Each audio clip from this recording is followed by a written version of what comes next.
अनमोल वचन। अखिल भारतीय संत मत सत्संग के संस्थापक और गृहस्थ में आनंद योग के जनक परम संत महात्मा परम पूज्य श्री यशपाल जी महाराज अर्थात परम पूज्य भाई साहब जी द्वारा प्रतिपादित इन अनमोल वचनों का पालन करना अति आवश्यक है। ये वचन हमारी गृहस्थ आध्यात्मिक साधना के लिए मूलभूत सिद्धांत हैं, जो इस प्रकार हैं। हम दुनिया की हर चीज की कीमत आंकते हैं, अपने मानव जीवन की कीमत भी जाने व परमात्मा की प्राप्ति हेतु साधना करें। मनुष्य योनि एक उपहार है, इसीलिए परमात्मा को धन्यवाद देते हुए आधा घंटा प्रातःकाल, आधा घंटा सायंकाल पूजा अवश्य करें। सत्संग, सतनाम व सद्गुरु को प्राथमिकता देते हुए इसी के आधार पर ध्यान योगाभ्यास अवश्य करें व गृहस्थ के कार्यों को परमात्मा का कार्य समझकर उसी की याद में संपन्न करें। हर समय ये ध्यान रहे कि गुरु कृपा द्वारा परमात्मा की पवित्र सत्ता का हमारी आत्मा में वास है, अतः मन में निरंतर अपने इष्ट देव का जाप करें। मान सम्मान की इच्छा न करें व अपमान से दुखी न हो। परमात्मा के अतिरिक्त किसी और का भय न करें।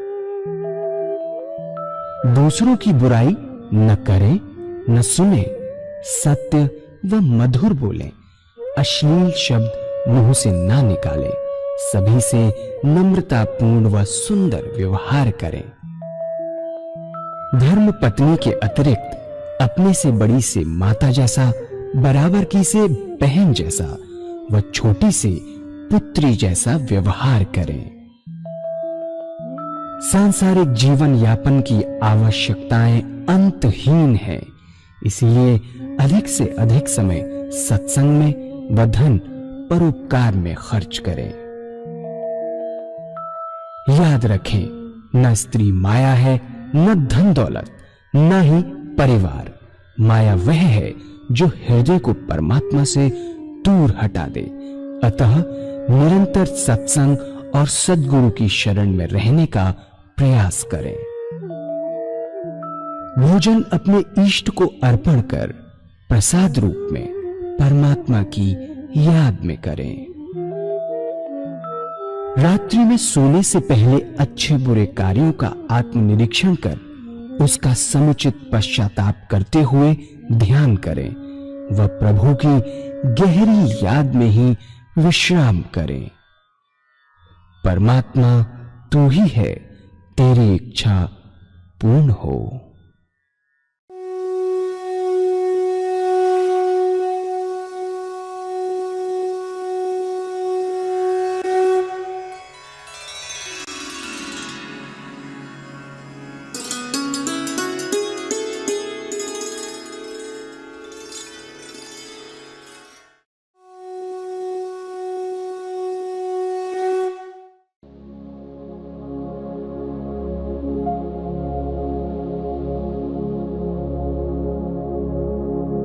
जय सद्गुरुदेव जय पद शरणम श्रेयस्वरूप चरणों शरणम।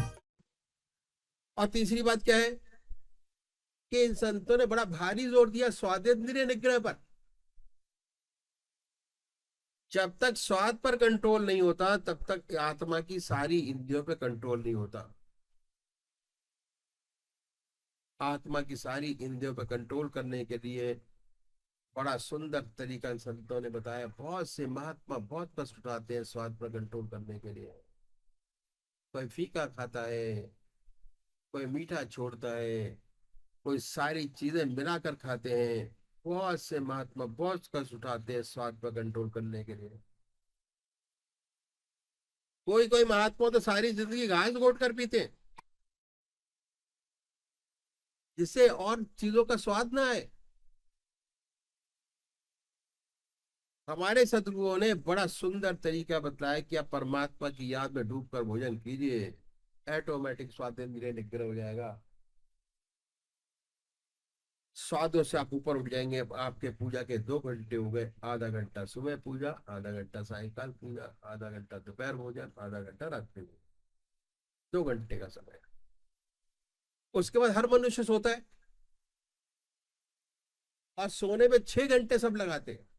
कोई 6 घंटे सोता है, कोई 4 घंटे सोता है, कोई 5 घंटे सोता है, कोई 8 घंटे सोता है, सोते सब है। औसतन 6 घंटे लगा लीजिए कि सोता है। अगर सोने से पहले 20 मिनट परमात्मा को दे दें तो बहुत बड़ी बात हो जाएगी। क्या विहार की शुद्धि हो जाएगी। भगवान श्री कृष्ण ने विहार की शुद्धि पर बड़ा भारी जोर दिया। कैसे होगी इसका तरीका इन संतों ने बताया कि जब दुनिया के सारे काम समाप्त हो जाएं, आप अपनी चारपाई पर बैठिए, आसन लगाने की जरूरत नहीं है, बैठकर 2 काम कीजिए। पहला, आत्मनिरीक्षण। अपनी आत्मा से पूछिए कि आज कोई आपसे अच्छा काम बना जिससे दूसरी आत्मा प्रसन्न हुई हो। अगर ऐसा कोई परोपकार का काम आपसे बना है तो अपने इष्ट देव के अर्पण कर दीजिए कि हे प्रभु, आपने किया, आपकी दया कृपा से हुआ। इस सेवक में कहाँ शक्ति है कि कैसे इससे काम बने। इस अपनी अच्छाई को अपने इष्टदेव को अर्पण कर दीजिए। और उसके बाद फिर सोचिए कि आप में कोई कमी तो नहीं है, कोई खराबी तो नहीं है। अपनी आत्मा से पूछिए, किसी गाइड के पास, गुरु के पास जाने की आवश्यकता नहीं है। आपकी आत्मा सबसे बड़ा गुरु है। अगर नहीं है तो बड़ी अच्छी बात है। अगर कहती है कि झूठ है, कपट है, अपनी जिंदगी में काम है, क्रोध है, लोभ है, मोह है, अहंकार है, इसके लिए प्रायश्चित करना बहुत आवश्यक है। अगर ऐसी कोई चीज नजर आती है, इसके लिए भगवान के सामने प्रायश्चित करें कि परमात्मा में हमें इन कमियों से मुक्ति करे। प्रार्थना बहुत बड़ी चीज है। अगर परमात्मा के सामने प्रार्थना करते हैं तो ये आत्मा को बहुत ऊंचा उठाता चला जाता है। प्रार्थना, और प्रार्थना करने का सबसे अच्छा तरीका ये कि अपनी आत्मा से पूछे कि हमसे जो काम हो जाते हैं गड़बड़ वाले, उनमें से छोटी सी बात को पकड़े, बड़ी को ना पकड़े, जो आदतवश हो जाते। जैसे गप लड़ाने की आदत पड़ी है, झूठ बोल जाते हैं। झूठ तो झूठ है, बिना मतलब झूठ के बोले। ये मैंने आपको एक एग्जाम्पल दिया। ऐसी बहुत सी चीजें ऐसी हैं जिन्हें सोचते हैं कि अगर छूट जाएंगी तो हमारा जीवन बड़ा सुंदर और अच्छा होता चला जाएगा। वो छोटी सी चीज को पकड़िए और उसके बाद अपने इष्ट देव से, अपने परमात्मा से वादा कीजिए कि हे प्रभु, कल से छोटी सी खोटी खराबी ना हो। और परमात्मा से वादा कीजिए और अगले रोज से उस छोटे से ध्रुव को छोड़ दीजिए। अगर छोड़ते चले जाएंगे तो आपकी इच्छा शक्ति, विल पावर बढ़ती चली जाएगी। धीरे धीरे बड़ी बड़ी कमियां, खराबियां जो आप में हैं, जिन्हें सोचते कि ना जा पाएंगी, वो भी छूटती नजर आएंगी। जीवन बड़ा सुंदर और अच्छा होता चला जाएगा। बहुत सुंदर परिवर्तन आएगा। शर्त एक है कि जिस बात का भगवान से वादा करें उसे पूरा अवश्य करें।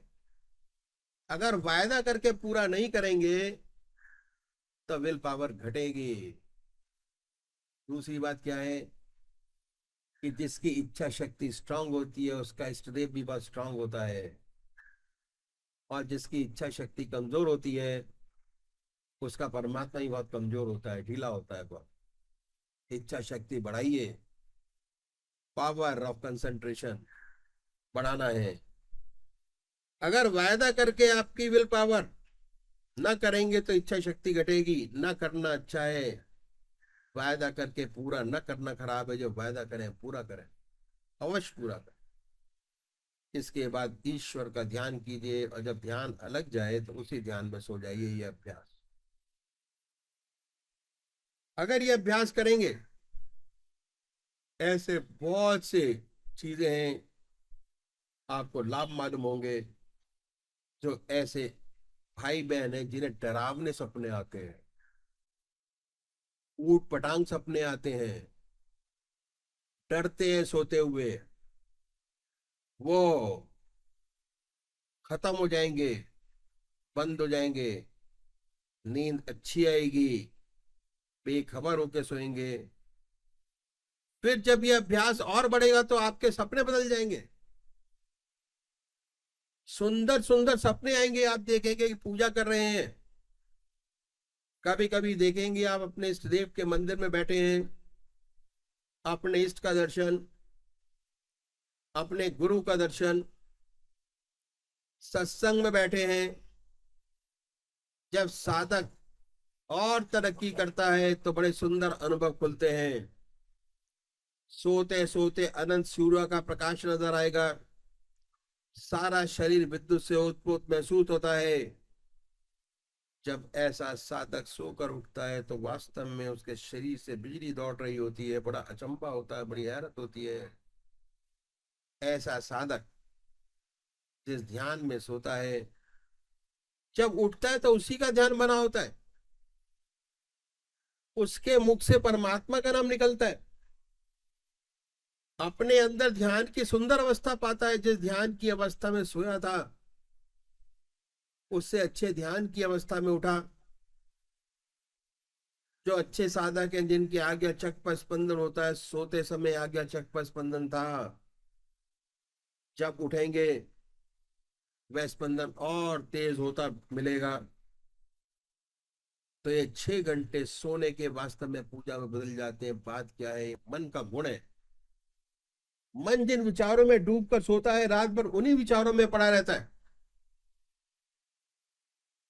तो ये 6 घंटे सोने के पूजा में बदल जाएंगे। हम लोग गृहस्थी हैं, कोई मुसीबत आ पड़ी तो सोने से पहले उस मुसीबत की चिंता होती है, उसी चिंता में सो जाते हैं। स्वप्न उसी मुसीबत का देखते हैं, सुबह उठते हैं उसी चिंता में उठते हैं। एक बच्चा है, माँ का दूध पीते पीते सो जाता है, रात भर चप चप करता रहता है, दूध पीता है। ये मन का विशेष गुण है।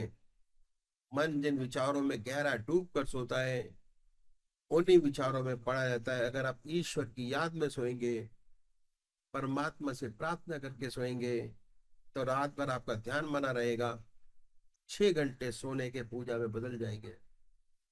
अब क्या हुआ कि आधा घंटा हमारा जो है सुबह पूजा का, आधा घंटा सायंकाल पूजा, आधा घंटा दोपहर भोजन, आधा घंटा रात्रि भोजन, और 6 घंटे सोने के। हर व्यक्ति चाहे कितना भी बिजी क्यों ना हो, 8 घंटे का ध्यान बड़े आराम से बना सकता है। और जब 8 घंटे का ध्यान बन गया, अब पूजा में मन लगना शुरू होगा। क्योंकि 8 घंटे के ध्यान के बाद आपको ऐसे ऐसे अनुभव होंगे कि जो आपने जिंदगी में कभी सोचे ही नहीं होंगे। 8 घंटे के बाद, उससे पहले नहीं। इतने सुंदर सुंदर अनुभव होंगे, बहुत सुंदर सुंदर, इतने सुंदर अनुभव होने शुरू होंगे कि आप जो है अब इस रास्ते को पकड़ लेंगे। परमात्मा के रास्ते को पकड़ना शुरू होगा जब 8 घंटे का ध्यान होगा। अगर 5 5 मिनट का ध्यान करेंगे तो अनुभव नहीं होंगे, जैसे हैं वैसे के वैसे बने रहेंगे। उसके बाद क्या है कि कबीर साहब का नाम आपने सुना होगा। कबीर साहब तत्वज्ञानी थे वो, और उन्होंने इस दशा का बड़ा सुंदर दिग्दर्शन किया जो मैं आपके सामने रखना चाहता हूँ। कबीर साहब बगैर पढ़े लिखे थे, उनके लिए काला अक्षर भैंस बराबर, जानते ही नहीं थे। पर जो उनका अभ्यास था वो बहुत जबरदस्त था। उनकी जो वाणी निकलती थी वह हृदय से निकलती थी और उसके अनुभव के आधार पर दूसरे लोग लिख लेते थे। बहुत सुंदर दिग्दर्शन उन्होंने इस दशा का किया है। क्या कि जब आपके 8 घंटे आपके इतने हो गए तो आपका मन और करेगा कि टाइम और दे, टाइम और दे। खाते पीते हो गया, नहाते धोते, सोते जागते हो गया, संसार का हर व्यवहार करते, परमात्मा की याद बनी रहती। तो क्या उन्होंने किया इस दर्शन का कि संतो सहज समाधि भली, संतो सहज समाधि भली। इस दशा को सहज समाधि का है। सहज भाव से है सारी चीज, कोई प्रेशर नहीं। परमात्मा ने 100 साल की जिंदगी हमको दी, किसी भी और योनि के अंदर इतनी जबरदस्त जिंदगी हमको नहीं मिली जितनी मनुष्य योनि को दी। किस लिए? कि घर के सारे काम करते हुए अपना योग को पूरा करें। जिसके लिए भेजा उसको पूरा करें। इसलिए 100 साल का समय हमारे पास। तो कहते हैं संतो सहज समाधि भरी। इस दशा को सहज समाधि का है कि बड़े प्यार से सारी चीजें चल रही, सहज भाव से, कोई टेंशन नहीं, कोई प्रेशर नहीं। अगर इसके अंदर भी प्रेशर लिया या टेंशन ली तो जिंदगी बेकार। बड़े आराम और बड़े आराम से जिंदगी चलती है। सारे काम बड़ी सुंदरता से पूरे होते चले जाते हैं। चाहे कितना कठिन से कठिन कार्य हो, सारे काम बड़े आराम से चलते हैं। कि संतो सहज समाधि भरी, गुरु कृपा जिस दिन से जागी, निश दिन अधिक चली। इस दशा को सहज समाधि कहा है। निरंतर ईश्वर की याद, पूरा ज्ञान है और ध्यान भी बना हुआ है। ध्यान भी है, आज्ञा चक्र पर स्पंदन भी हो रहा है और काम भी हो रहा है। एहसास है कि परमात्मा की याद है और काम भी है। कहा है कि संतो सहज समाधि भरी, गुरु कृपा जिस दिन से जागी, निश दिन अधिक चली। ये सहज समाधि की अवस्था बड़ी सुंदर है और ये मन की एकाग्रता से आती है। कंसंट्रेशन ऑफ माइंड, चित्त की एकाग्रता से, अपनी मेहनत से। जैसे और चीज में मेहनत लगती है उससे ज्यादा मेहनत इसमें भी लगती है। बड़े आराम से होता है। असंभव है, लेकिन जिसके अंदर जिज्ञासा है, चेतना है इस चीज को पाने की, वो अपने टाइम पर पूरी कर लेता है बड़े आराम से। असंभव भी है, लेकिन अगर ऐसे संत की सोहबत मिल जाए जिसका हृदय निरंतर परमात्मा की याद में लगा रहता है, ऐसे व्यक्ति की संगत मिल जाए तो काम बहुत जल्दी हो जाता है। उसकी सोहबत से ध्यान बनने लगता है, उसको देखने से ध्यान बनने लगता है। तो उसके सानिध्य से ध्यान बनता है। इसलिए कहा है कि गुरु कृपा जिस दिन से जागी, गुरु की कृपा से जिस दिन से जो चित्त की एकाग्रता मुझे मिली है, निश दिन अधिक चलिए, दिन दिन बढ़ती रहती है। और चीज में घटान है, इसमें बढ़ोतरी है। हर चीज घटती चली जाती है, ये चीज ऐसी है कि इसमें बढ़ोतरी होती चली जाती है। जैसे जैसे खाली समय परमात्मा को देते चले जाते हैं, जैसे जैसे अभ्यास में डूबते जाते हैं, आपकी पहुंच और गहरी होती चली जाती है और अधिक आनंदमय अवस्था बनती चली जाती है। इसलिए कबीर साहब ने कहा है, बहुत सुंदर है, कि संतो सहज समाधि भली, गुरु कृपा जिस दिन से जागी, निश दिन अधिक चली। आगे कहते हैं कि जय जय डोलऊं सो परिक्रमा, जो कुछ करऊं सो सेवा, जब सोऊं तो करऊं दंडवत पूजऊं और न देवा, संतो सहज समाधि बली, गुरु कृपा जिस दिन से जागी, निश दिन न दिख चली, जह जह डोलऊं सो परिक्रमा, जो कुछ करऊं सो सेवा, जब सोऊं तो करऊं दंडवत पूजऊं और न देवा।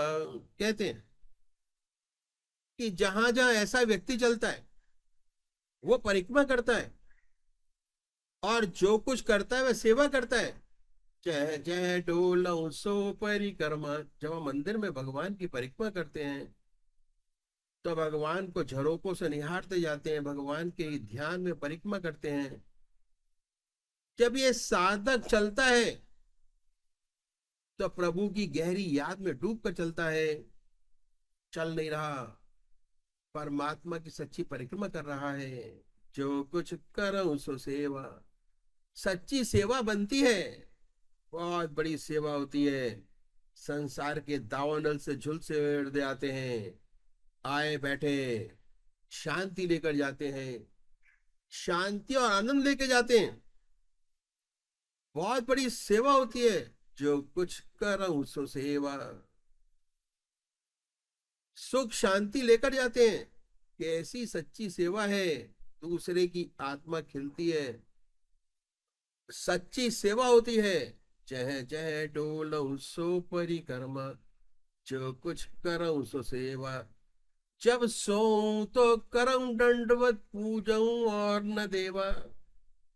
ऐसा व्यक्ति जब सोता है, वह भगवान की गहरी याद में डूब कर सोता है, वो सो नहीं रहा, सोता नहीं है। जब हम मंदिर में जाते हैं, भगवान को साष्टांग दंडवत प्रणाम करते हैं, उस समय हर व्यक्ति का हृदय परमात्मा में लगा होता है, चाहे किसी को भी मानता हो, परमात्मा की याद में डूबा होता है। उस क्षण कोई दूसरा विचार नहीं आता, बड़ी श्रद्धा से भगवान को दंडवत प्रणाम करते होते हैं। उस क्षण परमात्मा को दंडवत प्रणाम कर रहे हैं। इस साधक का हृदय जब वो सोता है, परमात्मा की गहरी याद में डूब कर सोता है, वो सो नहीं रहा, परमात्मा को दंडवत प्रणाम कर रहा है। जब सोऊं तो करऊं दंडवत पूजऊं और न देवा।